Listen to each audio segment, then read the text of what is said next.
Naruto के दुनिया में जितने भी बड़े बड़े फाइट्स, jutsu और विलन्स है, उन सब के बीच एक ऐसी चीज है जो सबसे ज्यादा रियल लगती है। वो है कैरेक्टर्स के रिश्ते, और उनमें भी मिनाटो नामिकाजे और कुशिना उजुमाकी की लव स्टोरी सबसे ज्यादा दिल छू जाने वाली है। ये कहानी है एक ऐसे लड़के की जो शांत था और एक ऐसी लड़के की जो गुस्से वाली थी, पर दोनों की सोच एक जैसी थी, होकागे बनना।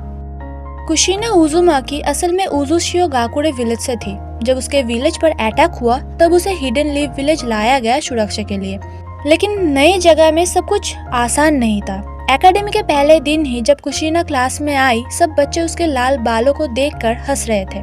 वो थोड़ा अजीब लगा था सबको, इसीलिए मजाक उड़ाता था। लेकिन कुशिना ने गुस्से से बिना डरे सबके सामने जोर से बोला, मैं हूँ कुशिना उजुमाकी और मैं बनूंगा फर्स्ट वुमेन होकागे। सब हंस पड़े, टोमेटो कह के बुलाने लगे उसके रेड बालों की वजह से। वहीं पे मिनाटो नामिकाजे भी थी, एक शांत और समझदार लड़का जो सबको चुपचाप देखता था। लेकिन उस दिन वो अचानक से खड़ा हुआ और बोला, मैं भी होकागे बनना चाहता हूँ ताकि सब रिस्पेक्ट करे। कुशिना ने पहली बार किसी को ऐसे बोलते सुना और यहीं से उनके बीच छुपा हुआ कनेक्शन शुरू हो गया। बाद में जब जब बच्चे मिलके कुशिना को तंग करते थे, उसके बालों का मजाक बनाते थे, तब कुशिना सबको धूल चटा देती थी।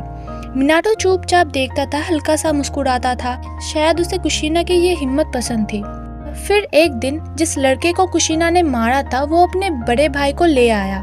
उसका भाई कुशिना को मारने की कोशिश करता है, मारती भी है। कुशिना का रेड बाल पकड़ लेता है, खींचता है, पर कुशिना का बाल काटने लगता है। तब कुशिना भी गुस्सा होके उस लड़के को धो देता है। तब वो लड़का मार खाने के बाद कहता है, तू आउटसाइडर है, एक आउटसाइडर कभी होकागे नहीं बन सकता। कुशिना का मन टूट जाता है और देखती है मिनाटो एक पेड़ के ऊपर खड़ा है।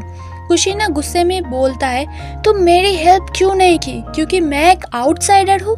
मिनाटो कुछ नहीं बोलता, वो चुप रहता है और कुशिना बस होकागे स्टोन की तरफ देखता है और रोने लगता है। फिर कुछ वक्त बाद दिखाया जाता है कुशिना घर आती है, लेकिन घर में कोई नहीं होता। तब कुछ लोग आते हैं जो उसे पकड़ने की कोशिश करते हैं, क्योंकि कुशिना के पास स्पेशल चक्र था जिनचूरी की होने का। उसे किडनैप कर लिया जाता है। फिर कुशिना को कोई बचाने के लिए आए, इसीलिए अपनी बाल को उन दुश्मनों से छुपा कर जमीन में गिरा देती है। तभी एंट्री होती है येलो फ्लैश की, मिनाटो नामिकाजे। एक एक करके सब दुश्मन को गिराता है बिना टाइम वेस्ट किए। लास्ट में मिनाटो देखती है कुशिना बेहोश होके गिरने वाली है, तभी वो आके कुशिना को गोद में उठाता है। कुशिना का चेहरा लाल पड़ गया था। वो देखती है मिनाटो के हाथ में उसका लाल बाल है। कुशिना पूछती है, ये क्या? मिनाटो हल्का सा मुस्कुराता है और बोलता है, मैंने पहली बार जब तुम्हें देखा था तुम्हारी बाल नोटिस किया था और मुझे तुम्हारे लाल बाल पसंद आए थे। फिर कुशिना बोलती है, पर तुम तो हमेशा मुझे इग्नोर करते थे। मिनाटो शांत तरीके से जवाब देता है, क्योंकि मुझे पता था तुम अपने ख्याल खुद रख सकती हो। तुम अंदर से भी स्ट्रांग हो और बाहर से भी, और जो फाइट हो रही है वो दो विलेजेस के बीच की फाइट है, इसीलिए मैं आया और मैं तुम्हें खोना नहीं चाहता। बस वही से कुशिना का दिल बदल जाता है। धीरे धीरे उसे मिनाटो से प्यार होने लगता है। मिनाटो नामिकाजे और कुशिना उजुमाकी की रिलेशनशिप नारुतो सीरीज की सबसे खूबसूरत और गहरी जोड़ियों में से एक है। उनका प्यार सिर्फ जज्बात का खेल नहीं, बल्कि एक ऐसा रिश्ता था जिसमें म्यूचुअल रिस्पेक्ट, समझ और एक दूसरे का सहारा था। मैं आपको उनके रिश्ते के कुछ खास पहलू सिंपल और क्लियर तरीके से समझाता हूँ। मिनाटो और कुशिना का इमोशनल कनेक्शन बहुत गहरा था। वो एक दूसरे की ताकत और कमजोरियों को समझते थे, जो उनके रिश्ते को और भी ज्यादा मजबूत बनाता था। वो अपनी फीलिंग्स को ओपनली एक्सप्रेस करते थे और हर मुश्किल वक्त में एक दूसरे के साथ खड़े रहते थे। उनके बीच का प्यार उनके छोटे छोटे एक्शन से दिखता है। मिनाटो हमेशा कुशिना की हिफाजत करता था और कुशिना अपने गुस्से के बावजूद उसके लिए इमोशनल सपोर्ट थी। उनके प्यार भरे पल, जैसे कि एक दूसरे की सेफ्टी को लेकर चिंता करना, उसके रिश्ते को और गहरा करते हैं। दोनों शिनोबी थे और अपने विलेज और परिवार की सुरक्षा को सबसे ऊपर रखते थे। उनके ये कॉमन गोल्स उन्हें एक टीम बनाते थे जिसमें एक दूसरे के साथ देना नेचुरल था। मिनाटो और कुशिना ने अपने बेटे नारुतो के लिए अपनी जिंदगी तक कुर्बान कर दी। उनका प्यार और डेडिकेशन पेरेंटिंग में भी दिखाता है, जिसमें वो चाहते थे कि उनका बेटा एक अच्छा इंसान बने और अपनी जिंदगी खुद बनाए।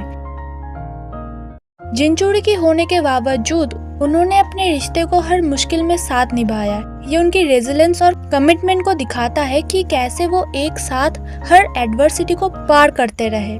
अगर सिंपल शब्दों में बताए तो मिनाटो और कुशीना का रिश्ता एक फायरी रेड हेड और एक शांत बॉन्ड की जोड़ी जैसा था, जिसमें कुशीना अपनी ताकत और जज्बे से चीजें चलाती थी और मिनाटो अपनी शांति और समझदारी से उसका सहारा बनता था। कुशीना का टेम्पर कभी कभी मिनाटो के लिए मुश्किल बन सकता था, लेकिन मिनाटो के सब्र और प्यार ने उनके रिश्ते को मजबूत बनाया। ये एक ऐसा रिश्ता था जिसमें दोनों एक दूसरे को समझते, एक्सेप्ट करते और एक दूसरे की ताकत बनते। तो मिनाटो और कुशीना का रिश्ता सिर्फ प्यार नहीं था, बल्कि एक सिम्बियोटिक रिलेशनशिप था, जहां दोनों एक दूसरे की कमियां और ताकत को पूरा करते थे और एक साथ मिलकर जिंदगी के हर चैलेंज को जीतते थे।